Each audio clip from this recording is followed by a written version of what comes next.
નમસ્કાર દર્શક મિત્રો, એસડી ન્યૂઝ ગુજરાતી ચેનલ પર આપનું સ્વાગત છે અને હું આપની સાથે વૈશાલી પોબારુ કરીશું નજર આજના સમાચાર પર। ઝઘડિયા દુષ્કર્મની ઘટનામાં મૃત્યુ પામનાર સગીરાની આત્માની શાંતિ માટે ઝઘડિયા ખાતે શ્રદ્ધાંજલિનો કાર્યક્રમ યોજાયો। કાર્યક્રમમાં ઝઘડિયાના સર્વ સમાજના યુવા આગેવાનો, મહિલાઓ તથા કરણી સેનાના આગેવાનો પણ ઉપસ્થિત રહ્યા। આજથી 15 દિવસ પહેલા ઝઘડિયા જેડીસીની એક કંપનીમાં મજૂરી કરતા પરપ્રાંતીય પરિવારની એક 10 વર્ષની સગીર દીકરીનું તે જ કંપનીમાં ફરજ બજાવતા 36 વર્ષીય વિજય પાસવાન નામના ઈસમે તેણીનું અપહરણ કરી લઈ જઈ તેને ઈજા પહોંચાડી તેના પર બળાત્કાર ગુજાર્યો હતો અને આ ઘટના બાદ સગીર દીકરીની માતાએ નજીકના પોલીસ મથકમાં વિજય પાસવાન વિરુદ્ધ ફરિયાદ નોંધાવી હતી। સગીર દીકરીને બેભાન અવસ્થામાં જ પહેલા અંકલેશ્વર, ભરૂચ અને ત્યારબાદ વડોદરા એસએસજી હોસ્પિટલ ખાતે સારવાર દરમિયાન લઈ જવામાં આવી હતી। સારવાર દરમિયાન સગીર દીકરીનું ઘટનાના 8મા દિવસે મૃત્યુ થયું હતું। આ ઘટનાના પડઘા ગુજરાત રાજ્યથી લઈને દેશભરમાં પડ્યા હતા અને વિજય પાસવાન જેવા નરાધમને તાત્કાલિક ફાંસી આપવાની માંગ કરવામાં આવી હતી। ઠેર ઠેર દીકરીના આત્માને શાંતિ મળે તે માટે શ્રદ્ધાંજલિ કાર્યક્રમો, કેન્ડલ માર્ચ જેવા કાર્યક્રમો યોજવામાં આવ્યા હતા। ગત રોજ ઝઘડિયાના સર્વ સમાજના ગામના યુવા આગેવાન વૈભવ વસાવા, મિતેશભાઈ પઢિયાર, વિજય વિસાવા તેમજ તેમની ટીમ તથા ઝઘડિયા ગામની મહિલાઓ દ્વારા દીકરીની આત્માને શાંતિ મળે તે માટે ઝઘડિયા બજારમાંથી ઝઘડિયા 4 રસ્તા સુધી કેન્ડલ માર્ચનું આયોજન કરવામાં આવ્યું હતું, જેમાં વડોદરાથી કરણી સેનાના ભૂપેન્દ્રસિંહ રાઠોડ, લખનસિંહ દરબાર ઉપસ્થિત રહ્યા હતા। શ્રદ્ધાંજલિના કાર્યક્રમ ઝઘડિયા બજારથી કેન્ડલ માર્ચ કરી ઝઘડિયા 4 રસ્તા સુધી આવી પહોંચ્યા હતા, જ્યાં 2 મિનિટનો મૌન પાડી મૃત આત્માને શાંતિ મળે તેવી પ્રાર્થના કરવામાં આવી હતી।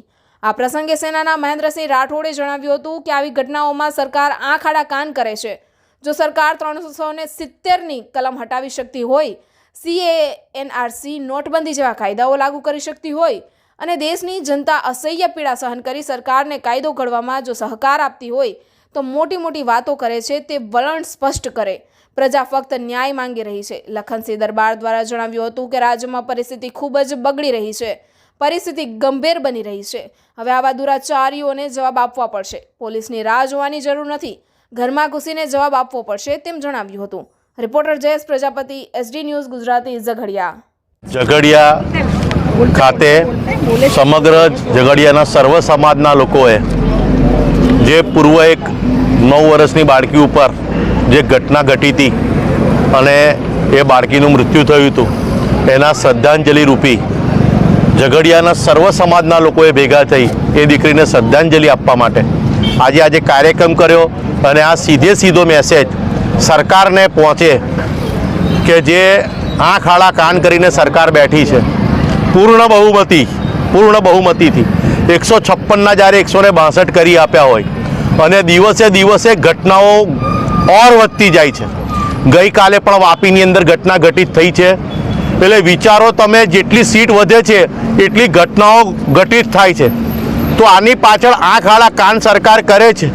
જો જ્યારે તમે 370ની કલમ હટાવી શકતા હોય, CAA, NRC લાગુ કરી શકતા હોય, નોટબંધી કરી શકતા હોય અને કરોડો પ્રજા જ્યારે તમને પીડા ભોગવીને બી સહયોગ આપતી હોય કાયદો ઘડવાની અંદર, તો ખાલી મોટી વાતો અને ગધેકી લાતો જેવું આ જે વલણ છે સરકારનું, એ પોતાનું વલણ સ્પષ્ટ કરે। પ્રજાની માત્ર ને માત્ર એક જ માંગણી છે કે આવા અપરાધીઓ જેલમાં જઈ અને પ્રજાના ટેક્સના રૂપિયે 12, 15 વર્ષ, 20 વર્ષ સુધી કોઈ ફાંસીની સજા થતી નથી અને જેલમાં ભરાવો થાય છે ને આરોપીઓ દિવસે પહેલવાન થાય છે। એટલે આવા મનોવૃત્તિ, માનસિકતા ધરાવનાર આરોપીઓ રાક્ષસ સમાન છે અને ક્ષત્રિય નીતિ પ્રમાણે આવા રાક્ષસોનો વધ કરવો પડે। એટલે અમે તો ગુજરાત સરકારને 2 હાથ જોડીને, ખાસ કરીને મૃદુ મુખ્યમંત્રીને અને ગૃહમંત્રી જે કહે છે કોવિડ ચાબાળબંધીને જવા નહીં દઈએ, તો એમને સીધો સંદેશો આપવા માંગે છે કે તમે 1-2 મહિના યોગીજી પાસે જઈને એપ્રેન્ટિસ કરી આવો તો ક્ષત્રિય રાજ કઈ રીતે હોય અને આવાઓને ઇન્કાઉન્ટર કરવા માટે સમગ્ર પ્રજા જ્યારે તમને માંગણી કરતી હોય અને પ્રજાનો ગુસ્સો હોય, લાગણી હોય, તો સરકારે સીધો આ સંદેશો માની લેવો જોઈએ। નહીં તો પછી અમે જેવી રીતે વાહેગુરુજીના કળા પહેર્યા છે તો ગુજરાતની મહિલાઓ આગામી દિવસમાં આવા નરાધમો 1 વર્ષમાં 700ની નજીક આ ઘટનાઓ પહોંચી ગઈ છે અને આ ઘટના થયા પછી પણ બીજી 4 થી 5 ઘટનાઓ થઈ છે અને આવી વિચિત્ર માનસિકતા ધરાવતા મનોવિકૃત લોકોએ તમે જુઓ 72 વર્ષની વૃદ્ધા અને એ આરોપી જેલમાં જઈને પેરેલ ઉપર બહાર આવ્યો હતો. એટલે તમે વિચારો કાયદો કેટલો ગંભીર છે કે નહીં. આરોપીઓને કોઈ ખોફ નથી. એટલે આવા નરાધમોને ઇનકાઉન્ટર જાહેરમાં 50-100 કેસ કરવામાં આવે તો જ ગુજરાતની પ્રજાની માતા બહેનો સુરક્ષિત રહેશે. કારણ કે અમે વોટ આપીએ છીએ અમારી દીકરીઓ માતા બહેનોને સેફ રાખવા માટે. અમે કંઈ ભાજપના ગુલામ નથી. જે યોગીજી અને મોદીજીના વોટ જોઈને જે અમે ફોટા આપીએ છીએ ને, તો હવે યોગીજી જેવું ઇનકાઉન્ટર કરશે તો જ ગુજરાતની સરકાર સાચી છે એવું માનીશું. નહીં તો ગુજરાતની તમામ બહેનો કરણી સેને આહવાન કરશે બંગડીઓ લઈને. જે પેલા બોલતા હતા ને કોઈ બી ચાવલ મંડીને જવા નહીં દઈએ, એ ભાઈને બંગડીઓ આપવા માટે અમે ગાંધીનગર આવીશું. ગુજરાત રાજ્યના ઝઘડિયા ખાતે જે 9 વર્ષની દીકરી પર જે અત્યાચાર થયો, દુરાચાર થયો અને ત્યાર પછી એને સારવાર હેઠળ વડોદરાની SSG હોસ્પિટલમાં દાખલ પણ કરવામાં આવી, પરંતુ દુઃખદ બાબત છે કે એનું મૃત્યુ થયું છે. ત્યારે સમગ્ર ગુજરાતની આંખો ભીની થઈ જાય એવી ઘટના અને સમગ્ર ગુજરાત નહીં પરંતુ ભારત દેશના તમામ નાગરિકોના હૃદય કંપાવી નાખે એવી ઘટના. કારણ કે એક 9 વર્ષની માસૂમ દીકરી પર એક નરાધમે જે દુરાચાર કર્યો છે એ અસહનીય બાબત છે. આપણે એનો વિચાર પણ કરીએ તો હૃદયને કંપારી છૂટી જાય છે. પરંતુ ખબર નથી પડતી કે આપણે કાયદાની વાતો કરીએ છીએ, બધી વાતો કરીએ છીએ, પરંતુ અંતે થાય છે શું? ખાલી જેલ જાય, જેલના રોટલા ખાય અને જેલમાં પણ મજા કરે. આવી સ્થિતિ ના થાય આ કેસમાં, એની માટે અમે લોકો આજે ઝઘડિયા ખાતે આવ્યા છે. શ્રદ્ધાંજલિનો કાર્યક્રમ છે અને આ કેન્ડલ માર્ચ આપણે ક્યાં સુધી કાઢીશું એ પણ મોટો પ્રશ્ન છે.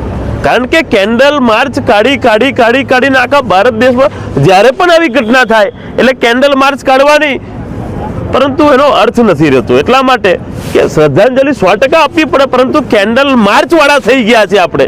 હવે એવું સાબિત થઈ ગયું છે. એટલે સરકારોને એવું લાગે છે કે બલાત્કાર થાય, બલાત્કાર પર બલાત્કાર થાય, દુરાચાર પર દુરાચાર થાય, તો આ લોકોને આવડે શું? ખાલી કેન્ડલ માર્ચ ને કેન્ડલ માર્ચ.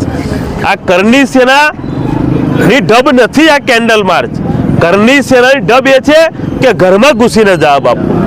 અને અમે લોકો જવાબ ભૂતકાળમાં આપેલા છે અને આ વખત પણ આપવામાં સક્ષમ એટલા માટે છીએ કારણ કે આ ક્ષત્રિય સમાજમાંથી અમે આવીએ છીએ ને ક્ષત્રિય સમાજના રાજા મહારાજાઓએ તો ઇતિહાસો કરેલા છે એવા કે જ્યારે કોઈ પણ બેન દીકરીની બળાત્કારની તો વાત છોડ દો, ખાલી બજારમાં આંખ ઉઠાઈને પણ જોયું હોય ને તો રાજા રજવાડાના સમયમાં ભર બજારે એનું સર ધડથી અલગ કરી દેવામાં આવતું હતું. આવા પણ ઇતિહાસો, આવા પણ રાજાઓના કાયદા જોયેલા છે. પરંતુ અત્યારે શું કાયદો છે?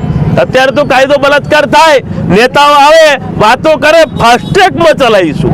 આ ફાસ્ટ્રેક, આ ડાયલોગ એવો થઈ ગયો છે કે કોઈ પણ બલાત્કાર થાય એટલે નેતા આવીને કે ફાસ્ટ્રેકમાં ચલાવીશું, ફાંસી થઈ જશે. આમ તો હું પૂછવા માંગુ છું, કેટલા બલાત્કારીઓને ફાંસી થઈ? કેટલાને થઈ? છેલ્લા 20-25 બળાત્કારની ઘટનામાં અમે પોતે ગયેલા છે. મારે પૂછવું છે કેટલા લોકોને ફાંસી થઈ? એક ઉદાહરણ તો આપી દો. એકય ઉદાહરણ તમારી જોડે નથી. બધી ઘટનામાં તમે આવી વાત કરો. આ 9 વર્ષની માસૂમ દીકરીને પીકી નાખી. આના કરતા શરમજનક ઘટના ગુજરાત રાજ્યમાં કોઈ હોઈ ન શકે. આ એ જ ગુજરાત છે જે ગુજરાતમાં રાતે આખી રાત પણ આપણી બેન દીકરીઓ સહી સલામત હોય છે. અને આ એ જ ગુજરાત છે જે ગુજરાતમાં ઝઘડિયામાં 9 વર્ષની દીકરીને પીકી નાખવામાં આવે.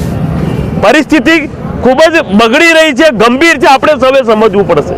આપણે સરકારોને તો દોષ આપીએ છીએ, પરંતુ આપણે પણ સમજવું પડશે. સમાજની એકતા પણ એવી લાવવી પડશે કે જ્યારે કોઈ દુરાચારી તમારા ફરિયામાં લાગે કે આ મા બેન દીકરી પર ખોટો નજર રાખી રહ્યો તો એને જવાબ કઈ આપવો પડશે. પોલીસની રાહ જોવાની નહીં, તો એને પણ જવાબ આપતા શીખો.